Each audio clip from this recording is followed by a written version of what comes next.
वस्सलातु वस्सलाम अला रसूलिल्लाहि व अला आलिहि व सहाबिहि अजमईन। अम्मा बाद, औज़ु बिल्लाहि मिनश शैतानिर रजीम, बिस्मिल्लाहिर रहमानिर रहीम। स्टेज पर तशरीफ फरमा तमाम मौजूद हाज़रीन, SC, ST, OBC मुस्लिम इत्तेहाद की शक्ल में आपके और हमारे दरमियान में 107 मध्य औरंगाबाद असेंबली कंस्टिट्यूएंसी के हरदिल अजीज उम्मीदवार अली जनाब जावेद कुरैशी साहब, एडवोकेट खान सलीम साहब, भगवान किल्लारे साहब, मतीन पटेल साहब, तमाम मौजूद हाज़रीन, बुजुर्गान मिल्लत, अज़ीज़ान मिल्लत, नौजवान साथियों और सबसे बड़ा बैठ कर सुनने वाली मेरे से तार माँ और बहनों, आपके दरमियान में आने का मकसद जावेद कुरैशी साहब के हक में मैं आपसे वोट मांगने के लिए आया हूँ और आप तमाम को मैं ये बताने आया हूँ कि जावेद कुरैशी साहब को वोट क्यों दे। अल्लाह का बड़ा एहसान है कि अल्लाह ने हमें मुसलमान बनाया और इस नबी की उम्मत बनाई कि जो नबी इमामुल अंबिया, अगर जन्नत में जाने वाली अगर कोई खाम रहेगी तो सरकार दो आलम सल्लल्लाहु अलैहि वसल्लम की खाम रहेगी। अल्लाह ने हमें सोचने के लिए दिमाग दिया, सुनने के लिए कान दिए, बोलने के लिए जबान दी और अल्लाह ने यह फरमाया कि गौर व फिक्र करो हर वो चीज पे जो जमीन और आसमान के बीच में है। सियासत और दीन जुदा नहीं है।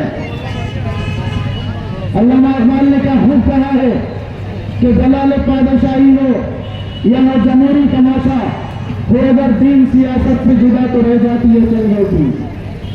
आप तमाम को ये मैं बता दूं कि आज इस बात की खुशी हो रही है कि इलेक्शन 2024 में हमारे उलमा इकराम इसमें सक्रिय है और मुख्तलिफ राय पेश कर रहे हैं। अल्हम्दुलिल्लाह, जिस बात की हमारे कौम मिल्लत को सख्त जरूरत थी, लेकिन मैं आप लोगों को ये बताता चलूं, जब कोई अहले इल्म बात करता है तो मकसूद हमारा ये होता है कि वो इल्म के बुनियाद पे अपनी राय पेश करे।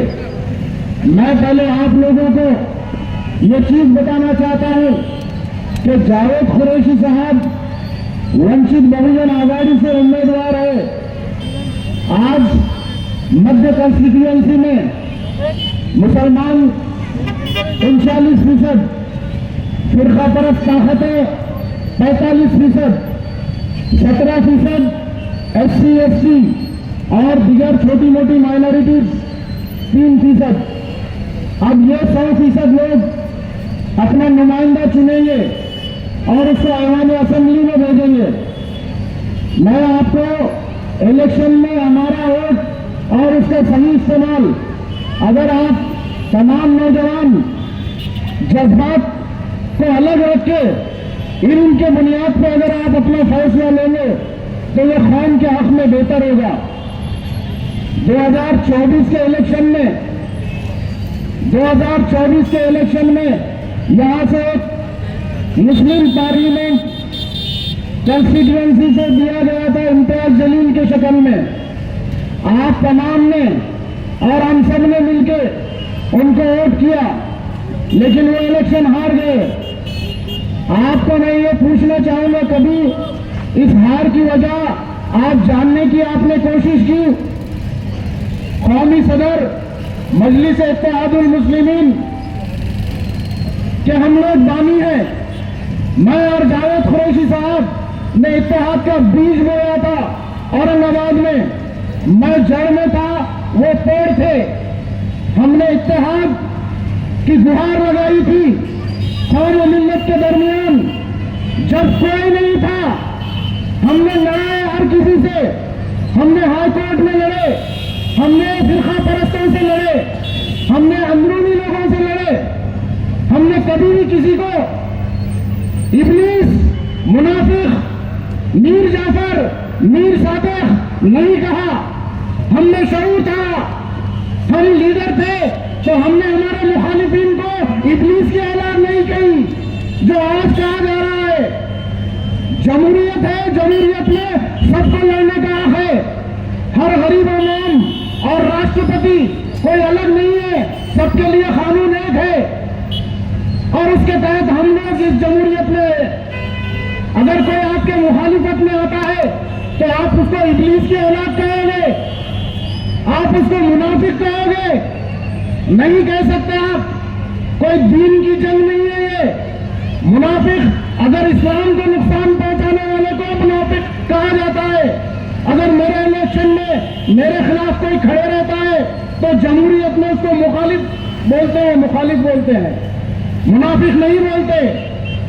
अगर आपको इलेक्शन जीतना है तो आप अपने डेवलपमेंट के काम बताइए साहब कि 5 साल आमदार, 10 साल खासदारी और आमदारी में गई, मशरिक से लेकर मगरिब तक आपने कितने सड़कें यहाँ दी, आपने कौन सा नौजवानों को जॉब दिया, आपने कौन से कारोबार खोलने के लिए यहाँ पे इक़दाम किए, आपने इंफ्रास्ट्रक्चर को किस तरह से सुधारा, आपने अस्पतालों की बदहाली के लिए, कौम के इलाज के लिए क्या किया, गरीब लोगों के लिए आपने क्या किया। इलेक्शन सिर्फ जज्बाती तकरीर पर जीते नहीं जाते।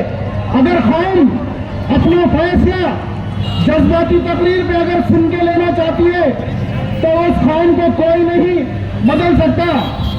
अल्लाह ने कुरान में फरमाया है कि मैं उस कौम की हालत जब तक नहीं बदलता कि जब तक वो अपने आप को बदलने के लिए तैयार न हो। और अगर आप अपने आप को बदलने के लिए तैयार हो तो हालात भी बदलेंगे। हमको वोट करना है,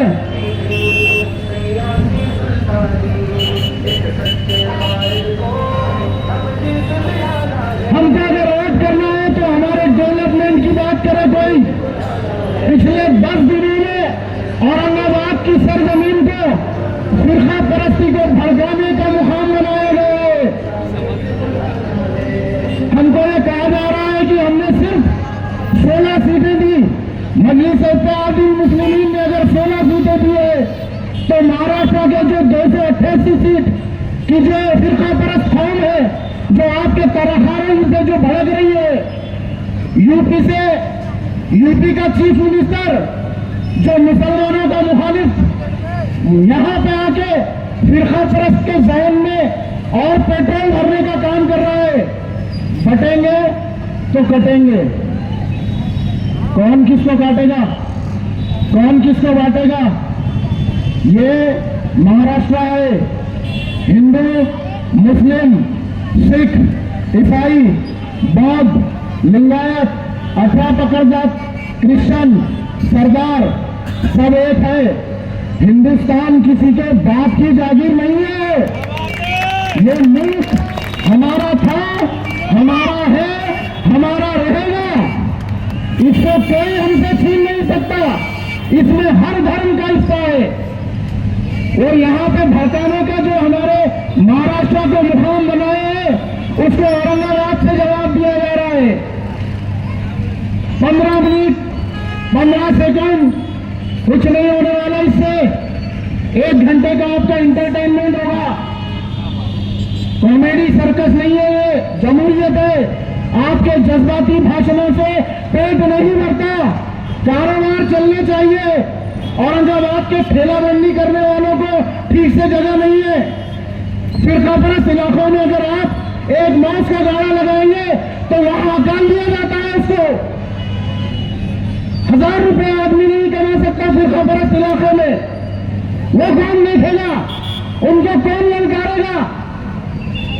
शाम में जब अगर कोई पहुंचता है तो उसकी माँ, बेटी, बहन उसके तरफ आंख के मारे देखते हैं। कितने काम किए आपने कौम को, वो साबित कीजिए। अगर इलेक्शन जीतना है तो वो साबित कीजिए साहब। इत्तेहाद के हम भी अलमबरदार है, हमको कौम लगती है अच्छी नहीं लगती। इखलास और सब्र के बुनियाद पर मुत्तहिद हुए थे।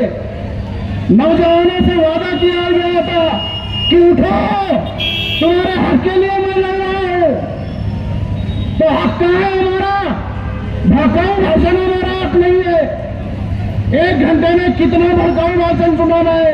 अल्हम्दुलिल्लाह उतना जोर में है, लेकिन मुझे मालूम है कि जवानों के अगर मैं सिर भड़काऊंगा तो हमारा पेट नहीं भरेगा।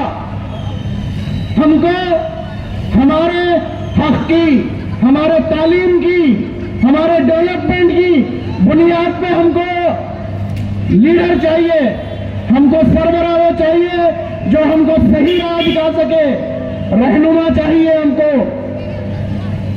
अगर हमको इस तरह से कोई लीडर इंपोर्ट करना अगर होता और यही मुसल्लत करना होता और हमको इस चीज का एहसास होता कि फौज के नौजवानों को डेवलपमेंट और लीडरशिप के नाम से उनका खून, उनका पसीना, उनकी जान, उनका माल, उनका सब कुछ, उनका वक्त लिया जाएगा और जब फल खाने का वक्त आएगा तो उसको बीच मजदार में ऊंचाई से ढकेल दिया जाएगा।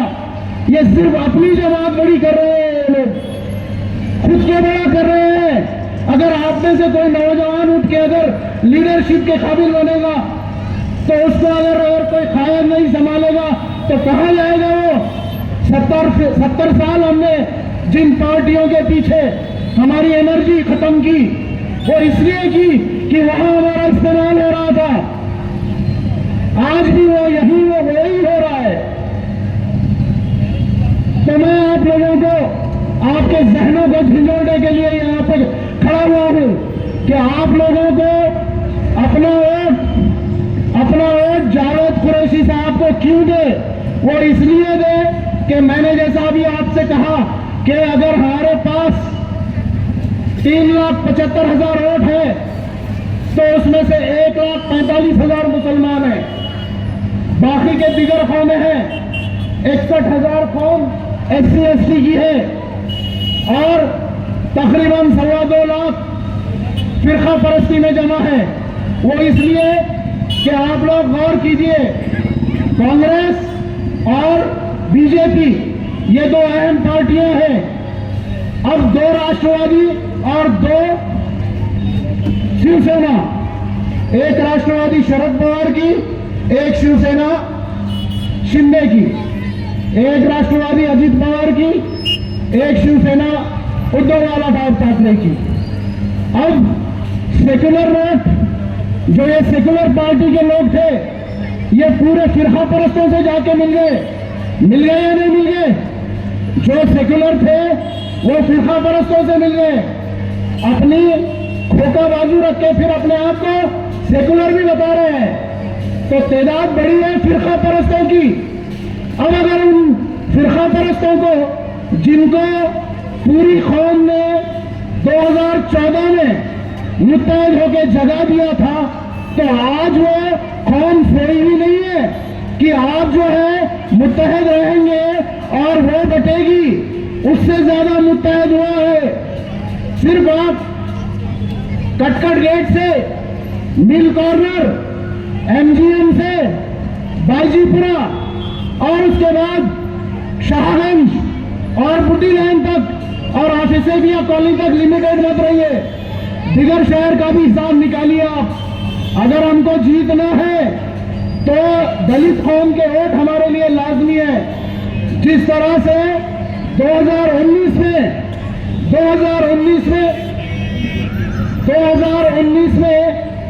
यहीं से मैंने खासदार के इलेक्शन की तकरीर की ओपनिंग की थी और उसमें यह बताया था कि SC, ST, OBC वोट के बुनियाद पे हम खासदार चुन के लाएंगे। उस वक्त फिरका परस्त बटे थे। मराठा वोट हर्षवर्धन यादव ने लिए और OBC वोट खैरे साहब ने लिए। SC, ST हमारे साथ थे, इसलिए हमको एक खासदार मिला। ये हिसाब अगर आप लगाएंगे तो आपको समझ में आएगा। उसके बाद 2019 में जो प्रकाश अंबेडकर साहब के साथ युति हुई थी, हमको 1 लाख वोट इसलिए मिला था कि बाबा साहब अम्बेडकर जिसका सुन के वो पूरी कौम मुत्तहद है, उसका वोट हमको मिला था उनके हुक्म पे। उनके साथ युति तोड़ दी गई। 2019 में जब यहां से मजलिस का आमदार दिया गया तो आप तमाम जानते हैं कि हम सब ने इसी तरह वोट किया था। क्यों चुन के नहीं आया आमदार? आप में से कोई मुझे बता दे कि 2019 में मजलिस का आमदार क्यों चुन के नहीं आया? वो इसलिए नहीं आया कि फिरका परस्त ताकतें एक थी और मुसलमान भी एक थे, लेकिन वो ताकतवर होने की वजह से हमारे साथ SC ST OBC वोट जो प्रकाश अम्बेडकर के शक्ल में हमारे साथ मुत्तहिद हुआ था, इत्तेहाद तोड़ दिया गया और वो वोट हमारे पास नहीं रहा और हम 2019 में इलेक्शन हार गए। फिर वही तारीख दोहराई जाएगी। अगर पूरी कौम में अगर मजलिस को वोट देती है तो उम्मीदवार चुन के नहीं आ सकता। जरांगे पाटील जैसा आदमी पुकार के कह रहा है की एका जातीच्या आधारावर निवडणूक जिंकता येत नहीं। वो इसलिए बोल रहा है कि उनको 2024 में 8 खासदार मुसलमानों के निर्णायक वोटों ने चुन के दिया और औरंगाबाद इसलिए रह गया कि फिरका परस्त ताकतें कभी भी आपको वोट नहीं करेगी।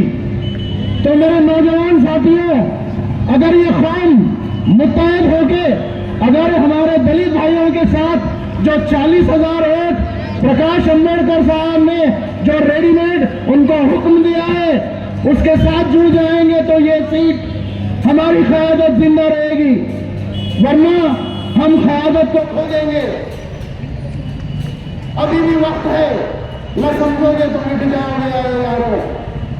तुम्हारी क़यादत तक ना होगी मध्य कंस्टिट्यूएंसी में। 35 साल के बाद हमको क़यादत मिली थी, उसको खोने का हमको कोई वक्त न आना पड़े। इसलिए खुलारा अपने जहनों पे जोर दो।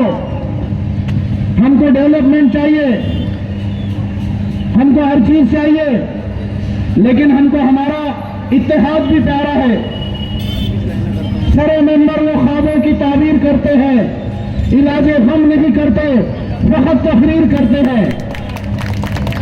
आप तमाम सोचिए इस बात पे और मैं आप लोगों को ये इल्तिजा करूंगा, इस सोच के बाद अगर आप अपने फैसले पे आए तो 5 नंबर का बटन 20 तारीख जावेद कुरैशी साहब को भारी अक्सरियत से आप तमाम नौजवान, आपके अड़ोस पड़ोस, आपके रिश्तेदार, आपके तमाम दोस्त सबके साथ 100% वोट करेंगे और जावेद कुरैशी साहब को आप चुन के लाएंगे।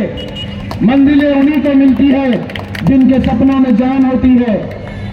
पंखों से कुछ नहीं होता, हौसलों से उड़ान होती है।